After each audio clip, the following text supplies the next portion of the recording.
Welcome, everybody, to the Sentinel Report. I'm your host, Alex Newman. We have a powerful show lined up for you today. A child kidnapped in the state of Oklahoma, the red state of Oklahoma, by the government because the mom and dad disagreed with the treatment plan. We've got State Senator Jett and also Representative Gabe Woolley coming on to break all that down for us. They're deeply involved in the case. We also have churches. Yes, churches, church-going Christians who increasingly don't know what a family is, don't know whether abortion is acceptable, all this and much more with the great Dr. George Barna coming up later today. And then last but not least, we have the extraordinary Seamus Bruner, the director of research over at the Government Accountability Institute. He works closely with Peter Schweitzer, and he was just with President Trump talking about Antifa just a few days ago. So all that and more coming up today. Do not miss it. Also, some huge news. Yes, the UN is coming after homeschooling, and they're coming after you. All that and much more. But first, a word from the Word. This comes out of Isaiah chapter 6, verse 8. The Bible reads, "And I heard the voice of the Lord saying, Whom shall I send, and who will go for us? Then I said, Here I am, send me." Folks, let that be you. Let that be me. God would like us to cheerfully and voluntarily do the things that he has for us. Now, his will be done, whether you help or not, right?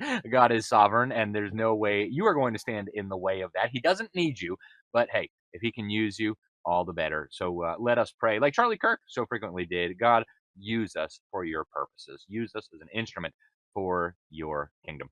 Before we get to the news today, we have obviously the great Andrew Muller joining us. I do want to share, folks, about crypto. And I've always been a little bit skeptical of crypto. I started buying Bitcoin back in like 2010, 2011. But we've investigated a lot of different options for incorporating cryptocurrency into retirement planning. And I finally found a platform that aligns with my principles, with the principles of liberty, and with the principles of financial independence that I have long advocated for. I'm referring, of course, to our friends over at Block Trust IRA.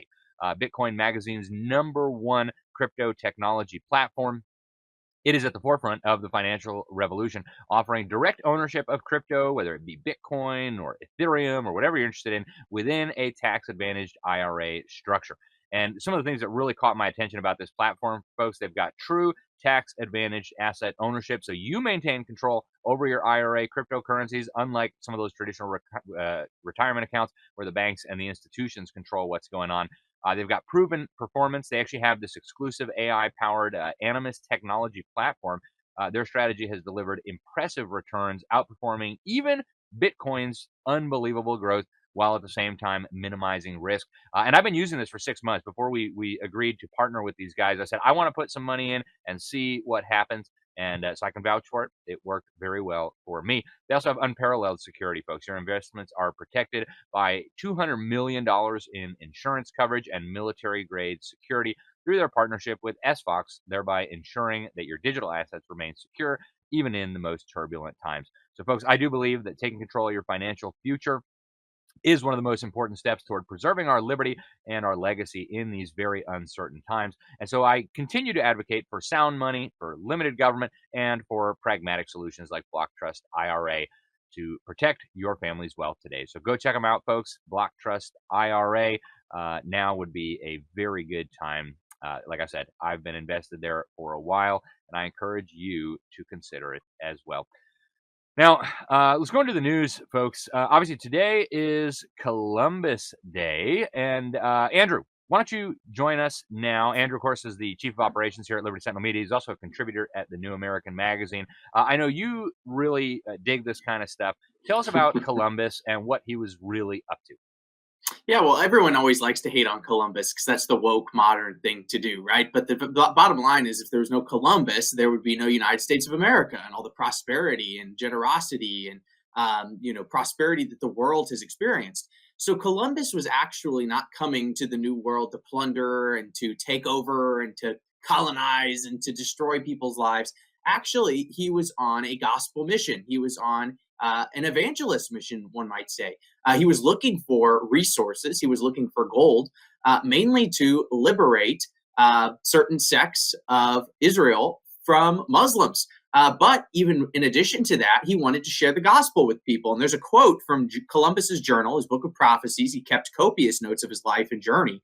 And he said the following. He said, quote, that he wanted to bring the gospel of Jesus Christ to the heathens. It was the Lord who put into my mind that it would be possible to sail from here to the Indies. I am the most unworthy sinner, but I have cried out to the Lord for grace and mercy, and they have covered me completely. No one should fear to undertake any task in the name of our Savior if it is just and the intention is purely for his holy service. So that to me doesn't sound like some evil white European who's coming over just for purely personal and economic gain. It sounds like somebody who is trying to share the gospel, to do good. And Columbus actually ended up liberating a lot of people. He brought people over to Europe to get education. He ended a lot of sex slavery, a lot of child sacrifice that was taking place by the Indians and inter-Indian conflicts. So is he perfect? Of course not. But he gets a bad rap and gets thrown the woke card too often. And one thing I love about Columbus is he actually called out the wokies on their own game before they even did it. Columbus wrote, I have now reached the point that there is no man so vile but thinks it is right to insult me. The day will come when the world will reckon it a virtue to him who has not given his consent to their abuse. In other words, he said, everyone likes to dunk on me and slam on me, but one day those who don't do that will be counted to their virtue. So he got ahead of the curve on the woke card and called him out while he's still alive. And I encourage people to go and read about Columbus and his true mission, because it's not what you were taught in school. Yeah. There's a good reason why we have a Columbus Day, folks, and he is worthy of honor and respect. So don't let the lying liberal lunatics tell you otherwise. Folks, in other news, we've got the Hamas releasing the hostages as part of this so-called peace deal agreed to under Trump. And already the Israeli government is accusing Hamas of violating the deal after the group said it was handing over just 4 bodies of the victims. So Hamas has not said much about the other bodies so far. Meanwhile, the government of Israel has freed all 2,000 of the Arab prisoners, including 250 who were imprisoned for life. And there's going to be a big meeting coming up soon in Egypt on what to do here. But I'll tell you what, folks, I am suspicious. I wouldn't trust Hamas as far as I could throw them. And if we know anything from the long history of Islamic conquest, it's that when they do come to a deal like this, it's only to give them time to regroup and rearm and reestablish their forces. So we'll see what happens. But I'll tell you what, I am skeptical, to put it mildly. Now, huge scandal here in the United States that the fake media is trying to hide from you. Turns out the Biden regime, through the FBI, was spying on at least 8 Republican members of the U.S. Senate as part of its so-called Arctic frost investigation. That's according to Senator Chuck Grassley.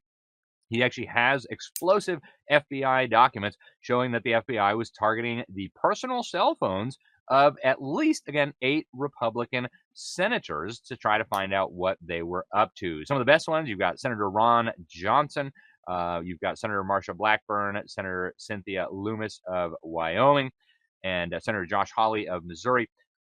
What in the world? Right. And this is not the first time that the federal government has been caught spying on members of Congress. It's absolutely crazy. Here's what Chuck Grassley had to say. He says, what I've uncovered today is disturbing and outrageous political conduct by the Biden FBI. The FBI's actions were an unconstitutional breach, and Attorney General Bondi and Director Patel need to hold accountable those involved in this serious wrongdoing.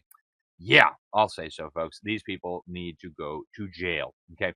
It's an absolute outrage. We're going to do a bigger segment on this, folks, but I just want to put this seed in your mind for now. The UN has officially come out and said government must control home education. The UNESCO, the UN's education agency, if you're watching us on TV, you can see this on your screen right there. The UNESCO put out a report, and it's exactly what I've been warning about for years. It's called Homeschooling Through a Human Rights Lens. And you know they love human rights because the guy who prepared this report under his leadership is a North Korean communist. So, of course they love human rights, and they just want to protect the human rights of your precious children who might otherwise be subjected to terrible things like Christian ideas and respect for the U.S. Constitution and things like that. So I just did a big piece on this in the Epoch Times. I've got another one working on it for the New American. Andrew himself was homeschooled. Of course, a great testimony to home education. What do you think, Andrew? Do we need the government to micromanage our home education to protect human rights of children? Well, frankly, Alex, I would be concerned if the state of Florida came out with more guidelines to regulate home education, much less the federal government, much less the United Nations. So this is a complete abomination. And when you get into this document and look at what they have to say, they're talking about human rights, as you said. They're talking about curriculum, and they're talking about how these things are not particularly referenced in a lot of their guidelines, but they want to ensure that homeschooling fosters well-being, acknowledges the diverse ability of learners, encourages exposure to cultural diversity. These are the sorts of phrases you're seeing here. And they're wanting to make zero distinction, Alex, between home education and government education, because when you understand the agenda, they don't want any child to be left out of the brainwashing. So that's what this is. Very concerning, has to be refused, because what makes homeschooling special is that it is separate from the state and their standards. That's not just a positive to it. In my opinion, that's the reason to do it. So if this ends up being successful, it would totally destroy the whole purpose of home educating your children. Absolutely, it would. And folks, don't believe me. Don't believe Andrew. Go read the report for yourself. It's like 80-something pages. It's totally bonkers. They say the government, if they decide to be generous and allow us to educate our own children, they must do mandatory registration, mandatory testing. They must control the content that is being used. They talk about those crazy fundamentalists who believe in teaching all subjects through the lens of their faith. You know, how dare you teach history or science through a biblical lens? You have to be controlled. It's bad, folks. And we're going to do a deeper dive on this because it's so important. I've been warning about it for years. All you really need to do is go look at the UN's Universal Declaration on Human Rights. It's the opposite of human rights. Article 29 says you can never use your rights and freedoms contrary to the purposes and principles of the United Nations. Article 26 says you have a human right to a compulsory education, and that it shall further the activities of the UN. So these people aren't playing around. Like Andrew said, they want to make sure no child escapes the indoctrination, because it might be that child like the one who pointed out that the emperor had no clothes, right? All it takes is the one to say, wait a minute, the guy's naked. And we all say, really? We can say that? He is naked. And the whole thing comes crashing down. So folks, don't let them do this. Now, speaking of human rights, the Chinese Communist Party, closest ally of the North Korean regime that helped prepare this report, just arrested dozens of leaders of what they call an unregistered house church, the Zion Church in China, including their pastor, by the way, Mingri Ezra Jin. Very grateful for our Secretary of State speaking out about this atrocity. Secretary of State Marco Rubio had this to say: "This crackdown further demonstrates how the CCP exercises hostility toward Christians who reject party interference in their faith and choose to worship at unregistered house churches.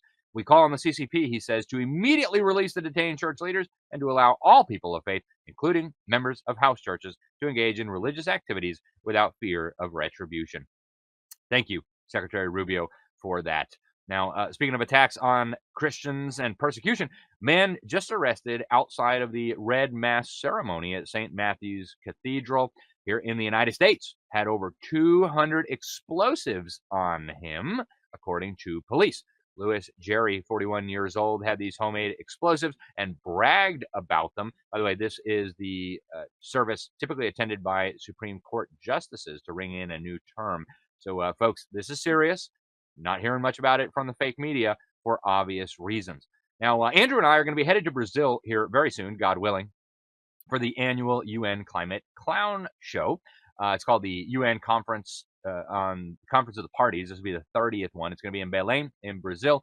And the Catholic Church is really enthusiastic about this, maybe too enthusiastic. Andrew, the bishops are now calling for some important stuff. Talk to us about this story. Yeah, so this is a very significant one. These bishops met, and Arnold Schwarzenegger was actually there, right? The former governor of California, also the actor. And they were talking about how the church can then get involved in the climate. And Marina Silva, who's Brazil's environmental minister, who's leading the COP30 initiative about these ethical challenges, they call it, to getting climate change to meet their standards and getting the funding, et cetera. She said to these bishops, quote, "Today we possess in large part the technical solutions, policies, and legal regulations to execute that unpostponable agenda. But what we need now is the ethical determination to fulfill these commitments and benefit future generations." And what she means by that is they need the churches to get on board with this and basically to gaslight their congregations into recognizing that climate change is real, it's man-made, and therefore we need to get involved.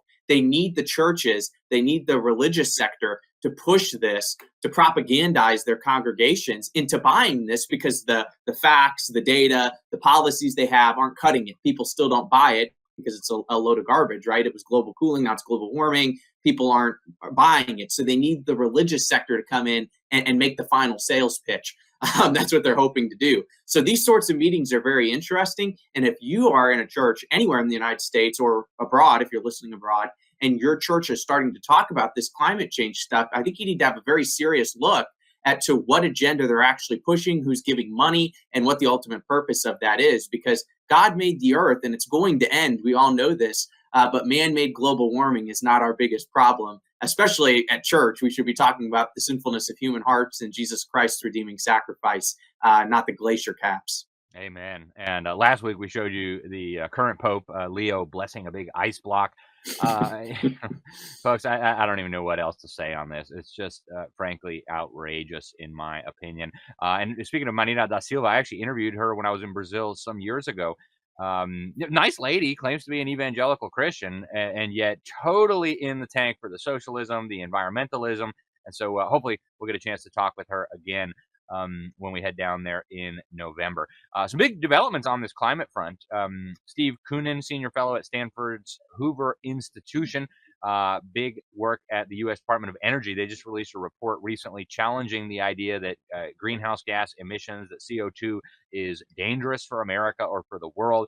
A whole bunch of key findings. CO2 levels actually are good for plants. They contribute to global greening. They're good for agriculture. The climate models are a joke.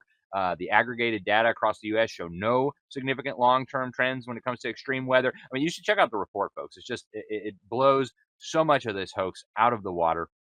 Then we've got another new study, analysis of over 200 tide gauges worldwide, showing no evidence of any kind of acceleration in global sea level rise. That's the conclusion of the paper. It's called A Global Perspective on Local Sea Level Changes. It was published recently in the Journal of Marine Science and Engineering. So, folks, the evidence disproving this hoax continues to grow, but you won't hear about it from the fake media because they're lying to you and they don't want you to know.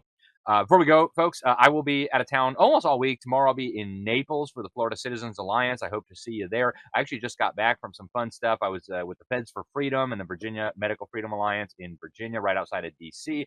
I was at the Prophecy Watchers Conference before that. Good fun. Later this week, Thursday, I'll be giving the keynote at the Scott County Republican Party in Quad Cities over in Iowa. That'll be fun. I'm not sure if there are tickets left, but would love to see you there. Then the Montana Family Foundation fundraiser. I'll be there on Friday.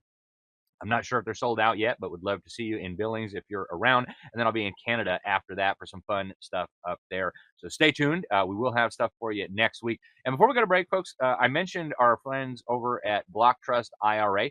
You can go find them at cryptowithnewman.com. That's cryptowithnewman.com. They'll send you free information so you can find out more about the excellent work that they are doing. Stay with us. We're going to be right back here on this program with Senator Shane Jett and also Representative Gabe Woolley talking about the kidnapping of children by government right here on the Sentinel Report. Hello, everyone. I'm excited to announce the next generation of energy drinks, Rev 7. It has no sugar and no caffeine. Instead, Rev 7 uses Go BHB. Go BHB is one of the body's primary ketones, and it provides the most efficient and clean fuel that your body needs. It also helps you stay energized all day with no crashes. Not only that, it produces 3 times more brain energy than sugar, which helps boost your memory, focus, and mental sharpness. It also helps reduce stress and helps balance your mood. Rev 7 does all that while being the best tasting energy drink ever. So go to mypillow.com or call the number on your screen. Use your promo code to save 20% today. I'm so sure you're going to love Rev 7. For a limited time, you get our introductory 3-pack absolutely free. I drink Rev 7 every day and I absolutely love it, and so will you. Welcome back to the Sentinel Report. Alex Newman, your host here. Thanks so much for being with us, folks. I've had on my radar a long time some of the abuses from the so-called CPS, Child Protection Services. There is a horrific case right now in Oklahoma, of all places, involving a prominent leader there, actually, the head of the Canadian County Moms for Liberty chapter. As you guys know, I've been very close with Moms for Liberty for years now. In fact, I spoke at their national convention last year. So we have joining us today two very special guests. We have State Senator Jett, who is in Oklahoma. And we also have Representative Gabe Woolley, who actually got involved in the political process because of the big picture here, this issue with abuses against families. Senator Jett, let's start with you. You have followed this case very closely. You've even been at the hospital where this horror took place. Give us a rundown. What's going on with this family? Well, so basically, what we have is a weaponization of a state agency where anonymous hotline is used to accuse a family, and that gives the Department of Human Services and Child Protective Services an opportunity to go to your home and start investigating you to determine whether they think that you are a good or a bad parent. And so the legislature has put into place safeguards to protect children, and what we're finding is these are being exploited. And the threshold is so incredibly low. Instead of it being in cases where we've had children be killed in the custody of their parents, and that's why we have safeguards in place. Now it's just a question of, do we disagree with how you're educating your child? Do we disagree with whether you choose all the vaccination schedules that we have for your child? And in this case, do we disagree with you and your protocols for dealing with cancer? And so effectively, a state agency has been weaponized.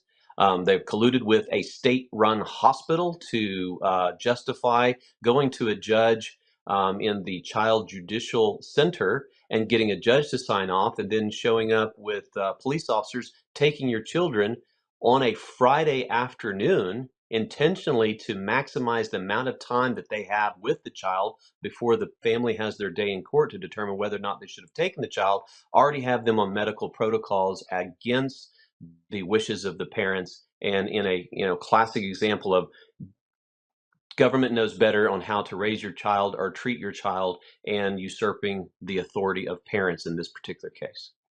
Yeah, thank you, Senator, for sharing that. I mean, this just strikes me as one of those really clear cases. Sometimes there's like some gray area, but here, as I understand this case, and correct me if I'm wrong, the child in this case was receiving an alternative treatment that I guess the state hospital disagreed with, and so the state here overrode the parents and said, you know what, we know better than you. We're going to be kidnapping your child. We're going to be taking your child away from you into our custody, and we're going to do a different treatment plan. Do I have the facts in this case correct? That is correct. Yes. That's So the young boy was diagnosed with leukemia when he was maybe 15 years old, over a year ago, and they were on chemotherapy. And the mother, who is a thorough researcher, started researching and realizing that it really didn't enhance the quality of life. In fact, there are a lot of ramifications that come with chemotherapy. So they used some advanced genetic testing and got another program that they were comfortable with. They were seeing tremendous strides. The boy had already put on over 20 pounds of weight. And in fact, whenever DHS came on this anonymous tip to check on the boy to make sure he was alive, he was in the backyard mowing with his dad. And so this is not an example where a family has criminally been abusing their child. They just have a disagreement with what is in the best interest of the child, and the state swooped in, took the child under a ruse, said they were just going to review the medical plan to make sure that, she was covering everything. And being a good mom, she's like, if you can show me how I can make my son better off, let me know. And they had no intentions of following up on that. They were waiting with police officers and immediately took him into custody. And she has been effectively under duress. If she doesn't go along with every single treatment and agree to everything, they will remove her from her son. Of course, he's high functioning autistic, so they like routine. They like to be with family, and they know that. And so the mother is pretty much just under duress. If she's going to be able to stay by her son and provide that comfort to him while they are doing this medical treatment to him, she's got to agree with everything they're doing, or they're punitive against her and her boy. Oh, this is such an outrage. Representative Gabe Woolley, I want to turn to you. I know your own family had a horrific experience with these so-called child protection bureaucracies. In fact, I believe that's what caused you to get involved in the political process in the first place. You're familiar with this case. You're following this case as well. What's the big picture here? How does something like this happen in a state like Oklahoma, one of the most conservative states in this country, one of the most pro-family states in this country? Where did we go wrong? Well, we went wrong when we gave the authority for our children over to the government with these agencies. So DHS's response to a lot of the media, which is typically no response, but in this case, they had highlighted that they work in conjunction with law enforcement, district attorneys, sheriffs, and this is correct. But the thing is, when you step into a courtroom with the Department of Human Services, I can say this from my own experience, as well as constituents and other cases we've been following. There's 4 heavy cases with the Department of Human Services my office is following at this time, is that DHS gets the last word. When DHS speaks and they say this or that, the law enforcement and the judges sign off on it. I mean, almost in the middle of the night. There was a situation in my family's case where a judge who was off the clock, they went to his house and got him to sign in the middle of the night so they could make an arrest with no burden of proof, no due process, no courtroom hearing, no chance to defend yourself. Once the government has your child, it is exponentially difficult and almost impossible to fight the system, the state's funding and all the state's money on that to try and prove that. So we're seeing a repeated pattern here in Oklahoma. I mean, we have our family's case, the Woolley case with my nephew Clayton. We have the Lincoln Lockman case where the DEI aspect came into it certainly too, and DHS had placed a child with a married same-sex male couple. One of the men was accused and caught abusing children. According to what I was told, he committed suicide when he was put under some sort of investigation or called out for it. And now the other guardian, the other male in the relationship, still has the boy and has now fled to Kansas. We're trying to currently locate them and this child and figure out how DHS even placed this child in this home when there was potentially other pre-existing records of questionable behavior in this case. We obviously have my family's case. We have this case with Dana Mooney with Moms for Liberty. So the Department of Human Services has simply just been given too much authority. There's not the checks and balances. They're not questions. They're operating as law enforcement, as judges. They're doing everything under their own authority. And other people in authority are kind of just going along with the process and not questioning the process. And so the legislature, many legislators have stepped in, trying to advocate simply for constitutional rights and for parental rights. We had a similar situation in my own family. They threatened to call DHS when my sister and I had 3rd and 4th degree burns. My mom sought alternative treatment. And it's just this, that the government thinks they can do parenting better than the parents themselves. And there's not very much collaboration. It's just so much, this is what we've decided, this is what we've told you, and it's abuse if you disagree. I'm dealing with another family that they say tested positive for opioid, but it doesn't even meet the state or the national federal threshold for this. And they have constantly worked with their lawyers to prove this mother has no history of drugs. They won't give them full access to their children until this mother admits that she's a drug abuser and never done drugs in her life. It's the same thing they did with my sister. They wouldn't give Clayton back to her unless she would admit that my parents were guilty of murder when my nephew died from SIDS and had pneumonia in his lungs. Unless you fit their narrative and admit to what the courts are saying, they will remove your children. It's always got to be in their eyes. It seems the government's right. The government is God, it seems. And you have to bow down to that God. And if you refuse to do so, they'll take your children. Yeah. Gentlemen, this is really concerning to me. And again, this is not a problem that's unique to Oklahoma. This is happening all over the country. We hear reports like this from everywhere. But Oklahoma is somewhat unique in that it has a very, very conservative electorate, super duper Republican majority. I think it's one of the only states, maybe the only state, where every county voted for Donald Trump. So I believe you guys have an opportunity to do something about this. We've only got a couple minutes left in this segment before we got to go to break. But Senator, Representative, what is the legislature capable of doing to try to rein in some of these abuses? And is there anything underway so far? So there's 2 things that we can do. One is reversing some of the request legislation that was brought by DHS that effectively hamstring our ability to get the files and go through and hold the state agencies accountable. They've effectively come to the legislature and said, hey, we need to protect the privacy of these families that are in crises. We need to protect the minors. And the truth was they were actually putting that legislation in place to protect themselves from scrutiny, oversight, or accountability. So reversing that is one thing. And then the other is requiring that either Representative Gabe Woolley, who, by the way, courageous in addition to the House of Representatives, he has to go to the Speaker of the House to ask permission from the Speaker to get access to those files. I have to go to the President Pro Tem of the Senate to ask permission to get those files. And the Speaker of the House has allowed one House member to have access to, and the President Pro Tem, Lonnie Paxson, has denied my request to get access to those files. And so that was a request bill from DHS to concentrate power in the hands of leadership to prevent us, the legally elected representatives of our district, from being able to hold them accountable. These things have to change, but it's going to take the public to put pressure on them to release that power. And I'm going to add, it is going to absolutely take that public pressure. The governor of Oklahoma appoints the director of the Department of Human Services. We saw Dr. Deborah Shropshire was unsat a little over a year ago. We have a new director that's been in for about a year. I sat in a meeting with another representative with him about this rule, where the state representatives and senators have very extreme limited access. You can't take notes, you can't take your phone, you can't write anything down. You can view these documents, and good luck representing your constituents on these DHS cases or being able to formulate legislation from the patterns that we're seeing in this or that. This new director put that in place on his own authority. It was put into the rules. Now the state legislature has to approve the rules. Problem is, we need more eyes on the rules to look at that and be able to contend and to try to debate and make changes with these rules for these state departments. These are bureaucratic positions. They're not elected for these heads of these departments. The representation comes from the state senators and state representatives to represent their people over these agencies into their best interest. And we have almost completely been cut out of that process at this point, or have to go through somebody else that is in leadership, which takes place in a closed internal election that the people are not receiving transparency from. And so the people ultimately, at the end of the day, when it comes to their senators and representatives in a constitutional representative republic, are slowly being cut out of the process with these bureaucratic industries, groups, or leaders that have not been elected by the people. So we're constantly fighting for transparency. We're constantly fighting for constitutional rights to be protected. We're constantly fighting to have insight into what's going on so we can advocate for the proper changes. But we are actively working on legislation in Oklahoma to reform DHS.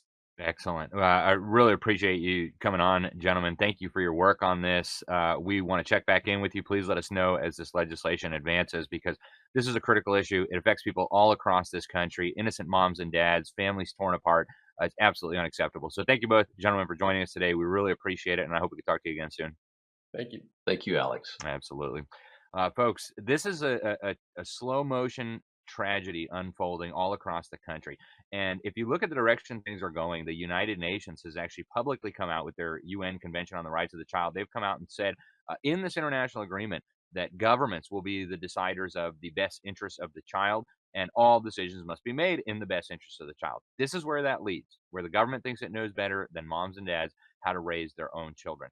I have 6 children, as you all know, and of course, this is a concern everywhere. So if you're not yet familiar with our friends over at Heritage Defense, do give them a call. Go check out their website, heritagedefense.org. It's an incredible organization that deals with situations just like this, where if you have a knock on the door, a CPS, an illegitimate investigation because you're a Christian, you're a homeschooler, whatever it may be, they have attorneys who can help you with this. So go check them out. It's at heritagedefense.org. And make sure you're following all these attacks coming from the UN, because this is the direction they want to move the whole world. And it will not remain just in these isolated cases. It will become a major, major problem. And, I don't want to say your family's at risk, but all families are at risk of this if we don't take it seriously. This case in Oklahoma is just the tip of the iceberg. Stay with us. We're going to be right back after this quick break with more here on the Sentinel Report. In 1776, a nation was born, forged in the crucible of revolution. Brave men and women stood together fighting for freedom, liberty, and the pursuit of happiness. Throughout history, the spirit of patriotism has prevailed. The battles may have changed, but the values remain the same.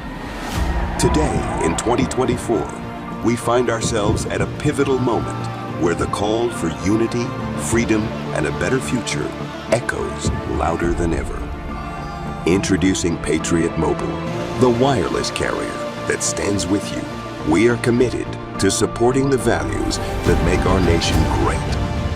With affordable plans and reliable nationwide coverage, Patriot Mobile is not just a wireless service. It's a call to action for those who believe in the American dream. Because this year is not just any year, it's the most important year since our nation's founding. Choose a wireless carrier that shares your values. Choose Patriot Mobile. For free activation, use promo code Newman. Welcome back to the Sentinel Report. Appreciate you staying with us, folks. And there's some troubling trends emerging in the worldview of Americans and even in the worldview of Christians who go to church. That, for me, is especially alarming since we know Christians are supposed to be salt and light, and yet increasingly Christians are looking more and more like the culture. Deeply, deeply troubling to me, at least. Joining us now to discuss all this and more is Dr. George Barna. He's the director of research at Arizona Christian University's Cultural Research Center. He's also a senior research fellow at the Family Research Council Center for a Biblical Worldview. Dr. Barna, thank you very much for joining us today. Appreciate you. Thanks for having me. Absolutely. So you've released a few really critical reports that I think Americans and especially Christians need to understand. I want to talk about several of them, but I want to start with one that just came out in the last few days here, and that is about the worldview and the views of American churchgoers. I mean, these are people who go to church typically once a month, and you find that they are increasingly ambivalent about family and abortion and other critical issues. They're looking more and more like non-churchgoers. Talk to us about your findings. Essentially, there is a tremendous amount of confusion and ignorance on the part of regular churchgoers related to what their faith has to do with the key social issues of the day. You would look at something like abortion and say, well, you know, it's been in the public spotlight for more than 50 years now. And yet you'd be shocked at how little church-going Christians know about what the Bible says about life, about God's role in life, about our responsibility to protect life and advance life. Instead, basically, we're taking our cues from the culture. And so when it comes to family, we don't know how to define family. When it comes to protecting life, it's a minority of church-going people who say that the Bible is clear and decisive in what it teaches about abortion itself. So there's a long way that we have to go to help American Christians to really know that God didn't create us just on a lark. It wasn't just a whim where it's, yeah, let me try this, see what this looks like. I mean, he created us because he loves us. He wants a relationship with us. He's given us responsibilities and obligations. And ultimately, we're going to be judged by not only what we know, but especially what we do with what we know. That comes from the scriptures. And we're not doing a very good job at this point. Yeah, it's very troubling. So I want to come back to this issue within the church, but you also released another report just last month, which to me is maybe equally alarming.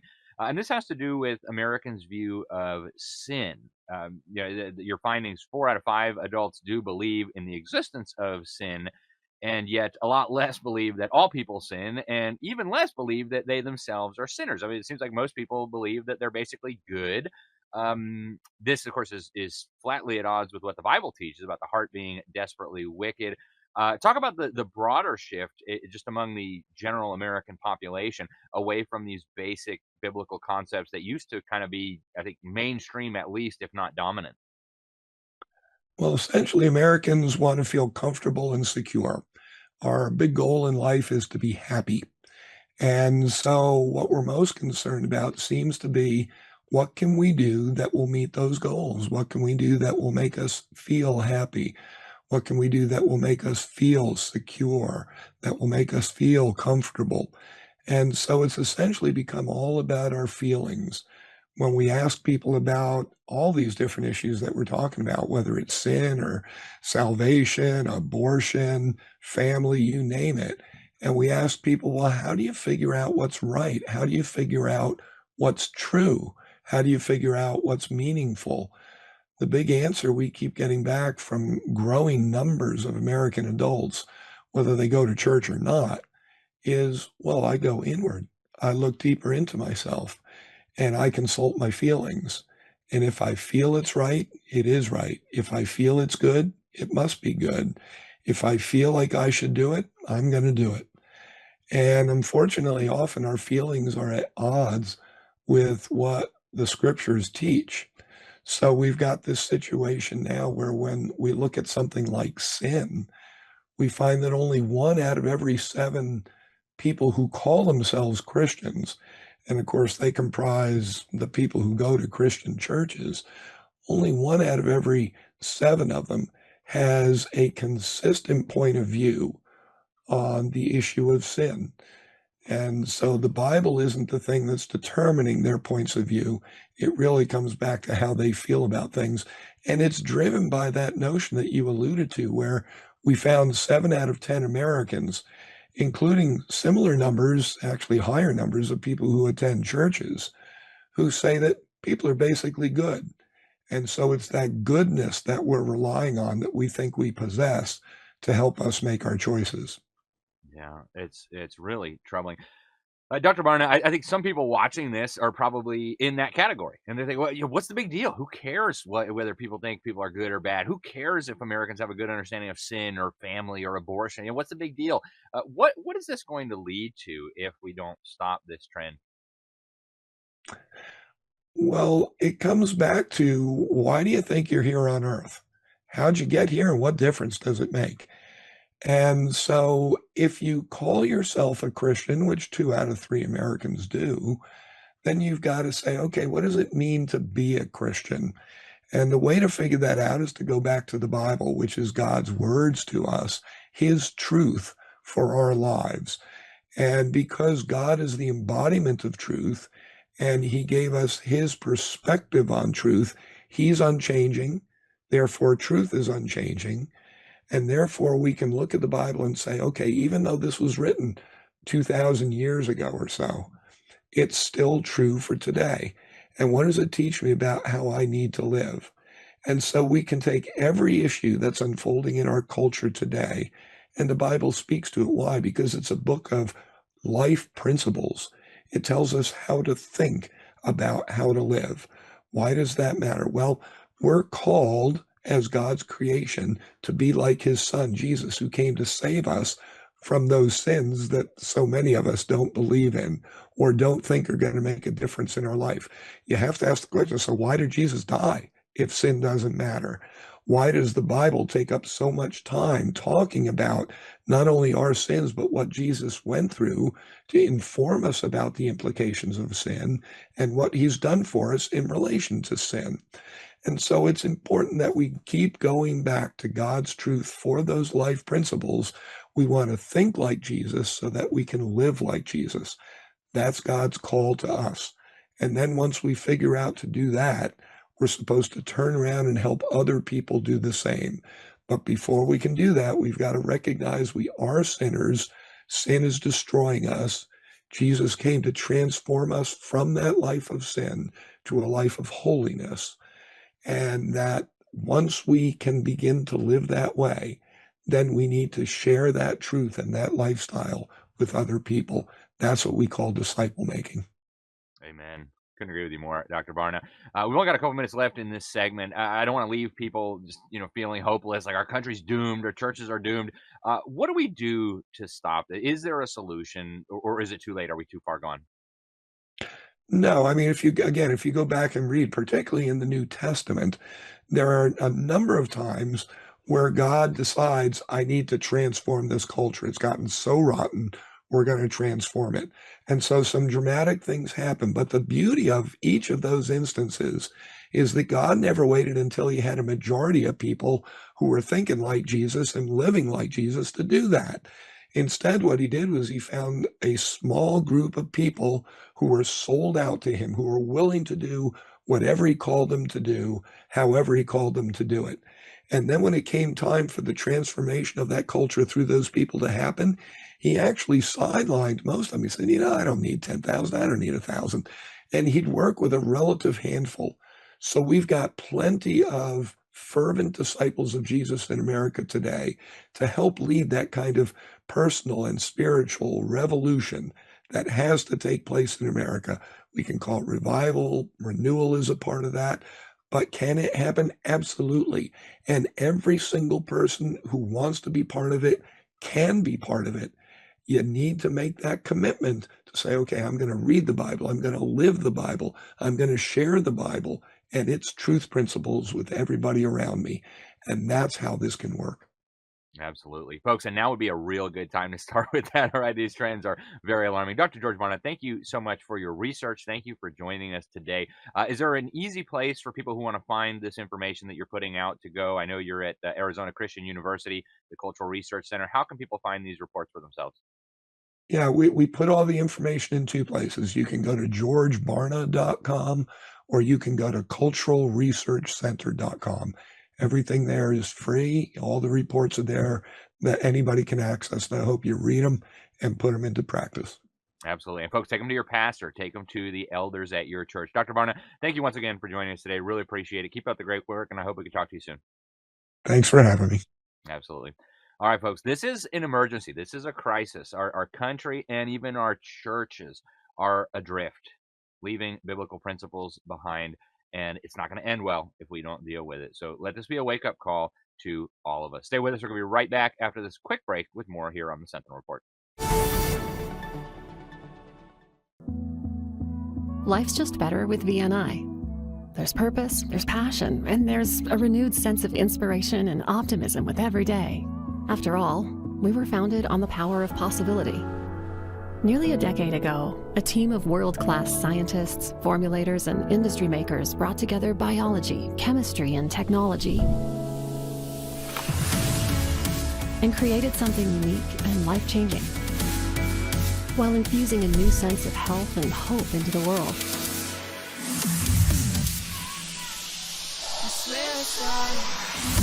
With every product comes an empowering opportunity to take charge of our destiny. One where we feel rejuvenated and energized, and everything else around us feels lighter, brighter, and full of promise.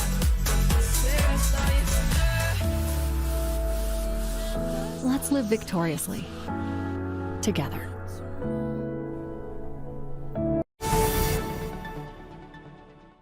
Welcome back to the Sentinel Report. Alex Newman, your host here. Folks, Trump is finally taking very seriously this threat of Antifa.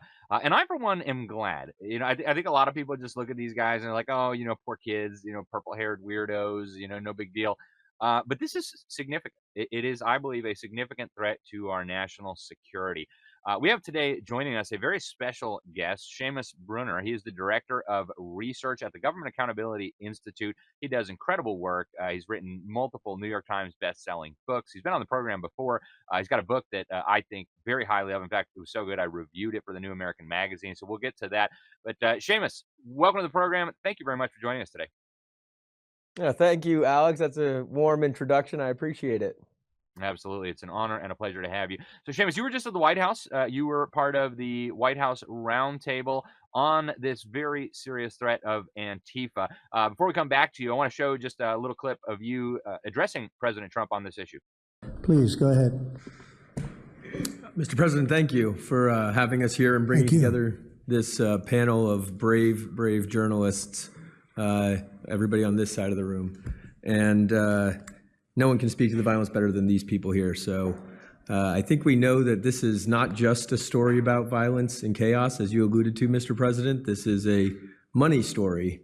And at the Government Accountability Institute, my colleague and I, Peter Schweitzer and our team, we followed the money, and we followed it to the top of what we call the protest industrial complex, Riot Inc.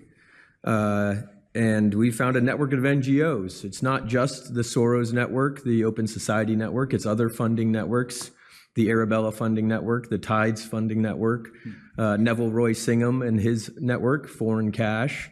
And it's also big left-wing funders. Some of them are not citizens of this country. Mr. Hans-Jörg Wyss of Switzerland. They're pouring money into this entire ecosystem. And so I want to share 3 money facts with you about what we call Riot Inc. Number one, like any corporation, Riot Inc. has many divisions. It doesn't just have the Antifa boots on the ground division. It has PR divisions. It has marketing divisions. It has a very well-funded legal division to get these boots on the ground back on the streets as quickly as possible. But it does have those investors that I mentioned. Number two, we have identified dozens of radical organizations, not just the decentralized Antifa organizations, but dozens of radical organizations that have received more than $100 million from the Riot Inc. investors. These would be the lawyer groups. These would be the groups that advocate for calling good, honest Americans fascists, et cetera. And then three, I think the most shocking thing is that we have found that more than $100 million in U.S. taxpayer funding has flowed into these funding networks, including at least $4 million to these very groups themselves. Wow, powerful stuff, Seamus, and it goes on. I think this is really important for people to understand that this is not just like some grassroots uprising of crazy college kids, that there really is powers behind the scenes that are fomenting this. Talk to us about the money and why have so few people talked about this so far? Yeah, it's the point I wanted to convey is that there's an entire ecosystem here. It's not just the small decentralized Antifa rioters. There are so many other groups. I mean, we had not too far away from where I live in Tallahassee up in Atlanta, the Stop Cop City riot. And that was not Antifa. That was a bunch of, the names, like I said in the at the roundtable, dozens of organizations we found that are committing criminal activity, violence, assaulting law enforcement officers, doxing law enforcement officers. And so it's those are just the boots on the ground. And then meanwhile, when they get arrested, particularly the reason you hear about Portland and Seattle and Chicago so much, but not places like Florida, is because we actually have law and order in Florida and we wouldn't stand for it. But in those blue cities, they get out of jail overnight. I mean, the next day sometimes, people who have committed violent crimes, because there is a well-funded bailout program, various bail projects, over a dozen different bail projects just to get these rioters out of jail. And so when you follow the money from these boots on the ground all the way up through the kind of local NGOs to the national NGOs, you find over and over the same funders. Of course, everybody knows George Soros and the Open Society Institutes. But as I mentioned at the roundtable, and I only did a handful, I mean, the Arabella Funding Network, the Tides Funding Network, I know you know all about them, Alex. There's also, I mentioned Neville Roy Singham. So this is people who live, he lives in China, for example, and he's a pro-CCP guy who likes to foment unrest in our country. I mentioned the Hans-Jörg Wyss, Swiss billionaire, who pours tons and tons of money into the Arabella Funding Network. And then, of course, there's like the Ford Network, the Ford Foundation Network, and too many to list on here, but I know you've reported on most, if not all of them over the years. Yeah, it's really troubling to me, Seamus. And what I want to know too is what laws do we have on the books? What tools does the president, what tools do our governors have to try to dismantle some of this? And of course, there's a line there, free speech. These people can say what they want. They can fund things that they want. But of course, they can't burn down our cities. They can't shoot police officers. They can't riot. So how do we navigate that line? And how do we dismantle some of these that really are a criminal element, a subversive element, in some cases, even a revolutionary element dedicated to overthrowing our society? Yeah, there are immense tools at the administration's disposal. If they choose to use them, and every indication I've seen is that they plan to. I mean, it depends on whether we're talking the foreign funding networks like Neville Roy Singham. You've got the Foreign Agents Registration Act, Treasury, and the Office of Foreign Asset Controls can get involved. If President Trump said he was going to look at designating Antifa a foreign terrorist organization, that provides even more tools. And so on the foreign side, there's a bunch of stuff that they can do. They can freeze and seize his assets. But then on the domestic side, and you can use the same tools against the foreign interests if they've got like Singham has this People's Forum and his wife Jody Evans has Code Pink. The IRS can look into whether tax exempt and taxpayer subsidized resources are being misused if they shouldn't have a 501c3 organization.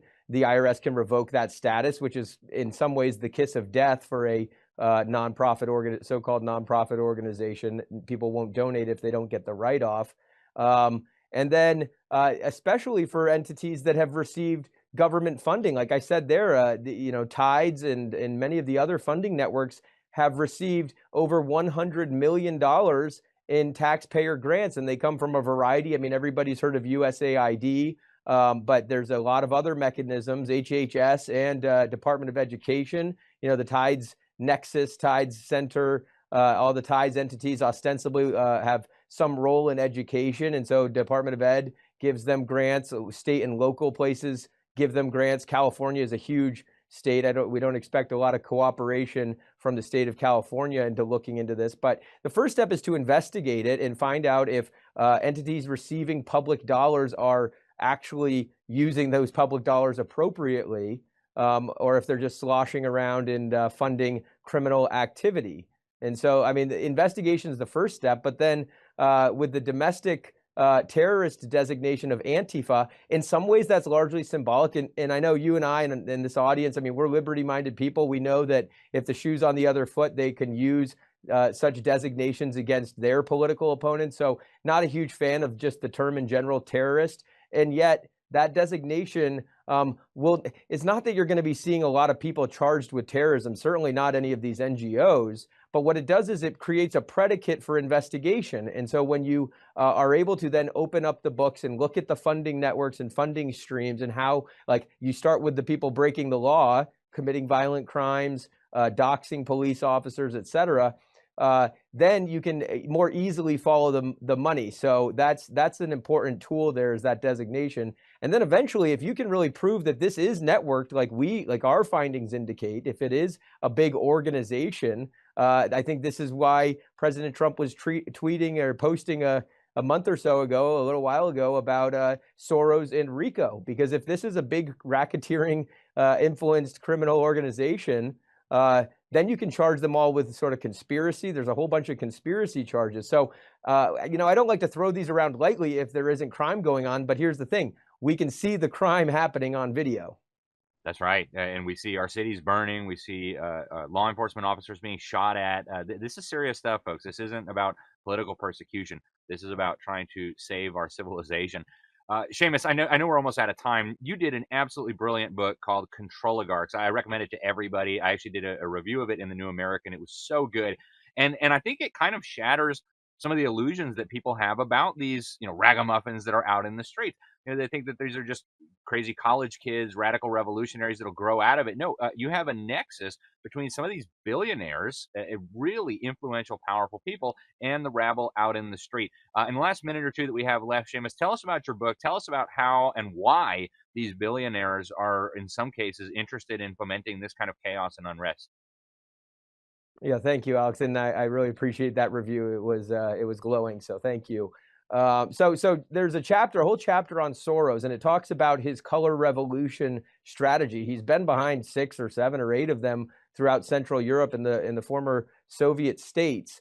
He's very accomplished at executing color revolutions, and that is to overthrow the ruling class in a particular country. Well, it's got a whole bunch of other benefits too, to cause chaos and division within a country. I think this is a major reason why Soros and a lot of these other guys are behind the mass migration policies, both in Europe and the United States, is that when you can fracture a civilization, sort of destroy the bonds that tie everybody together, and create all this unrest amongst various social classes and races and the rest, it's easier to control that population. So chaos, I mean, in simple terms, chaos equals control for ruling elites like George Soros. Now, I will say the book it also covers a wide range of other topics, the farm war on farmers and the food takeover of Bill Gates and others. It covers digital ID, central bank digital currencies, essentially every industry that they're trying to use to control every aspect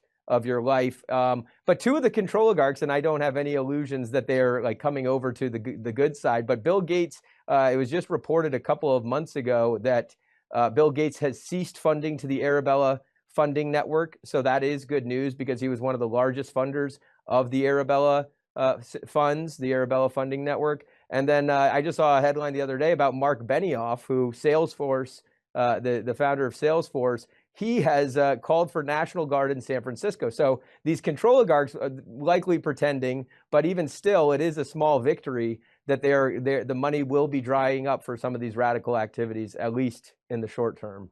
Amen. And we got to keep the pressure on, folks. There's no reason why our taxpayer dollars should be supporting any of this. Seamus, it's always a joy to speak with you. Thank you for your incredibly important work. Folks, go check out this excellent work, the excellent book, Controligarchs. And Seamus, I hope we can talk to you again very soon. I know you got some other projects in the works. I look forward to having you back on as soon as possible. Thank you, Alex. Absolutely. Thank you, sir. All right, folks, that is all we have time for today here on the Sentinel Report. But I do want to thank you for tuning in, and I do want to encourage you, don't just sit back and absorb this information and be mad and, throw things at your TV or your radio or podcast provider, however you're listening to us. Get involved and do something constructive. We provide this information not to make you mad, but to get you involved in some way. Whether that's going out and preaching the gospel, whether that is pulling your children out of a government brainwash camp masquerading as a school, whether that's running for office or supporting somebody running for office. We all have an obligation to do something to stop the evil and protect the good. I'm Alex Newman. This is the Sentinel Report. We appreciate you tuning in. God willing, we shall be with you again next week. As I mentioned in our news segment, I'll be traveling a lot. I won't be in town for a while. I've got to go to Naples and Iowa and Montana and Canada, and so I'll be all over the place, but you'll be in good hands with Andrew. We've got some special interviews we'll be dropping next week, so make sure to stay tuned. Go to our website as well, libertysentinel.org. I'm your host, Alex Newman. This is the Sentinel Report. Until next time, we appreciate you. God bless you all.